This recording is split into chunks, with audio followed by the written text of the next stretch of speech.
তারটা করে ছাড়ি না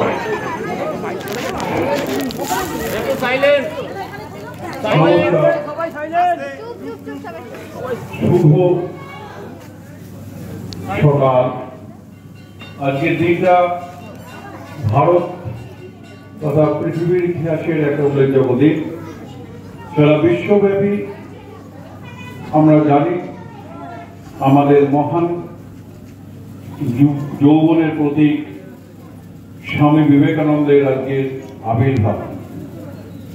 আজ থেকে 158 বছর আগে আমাদের এই বাংলায় আবির্ভূত হন বিশ্ববরেণ্য স্বামী বিবেকানন্দ।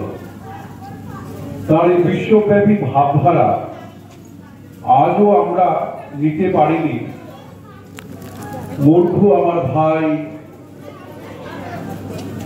মুচি, গরিব, দরিদ্র, শূদ্র, ব্রাহ্মণ আমার ভাই, এই ছিল ওনার আহ্বান। আমার মা, আমার বোন, সবাই আমাদের যে একাত্মবাদ, আমরা সেই জায়গায় এখনো অনেক যোজন দূরে পড়ে আছি।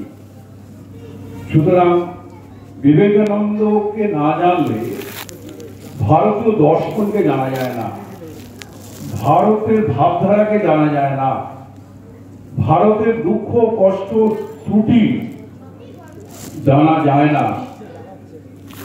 এত সুন্দর, এত দূর আগে, এত বছর আগে,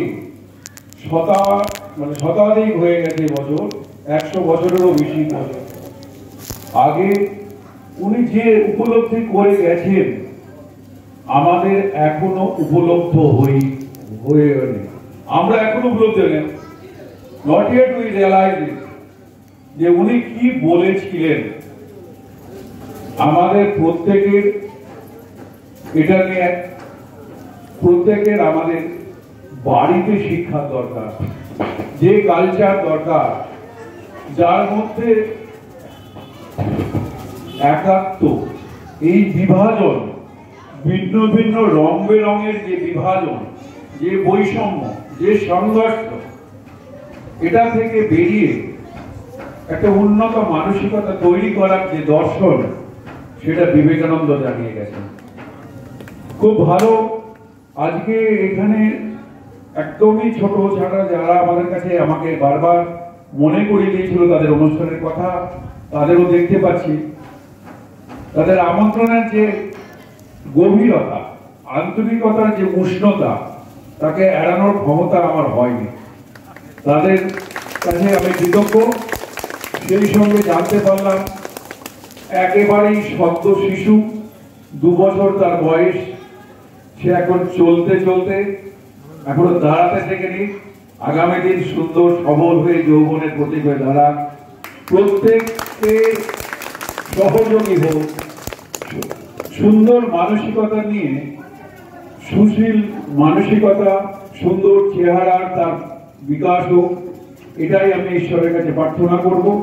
এবং এখানে শুধু নাগরিকবৃন্দের কাছেও আমাদের এটাই আবেদন, আপনারাও এইভাবেই একে সমৃদ্ধ করুন।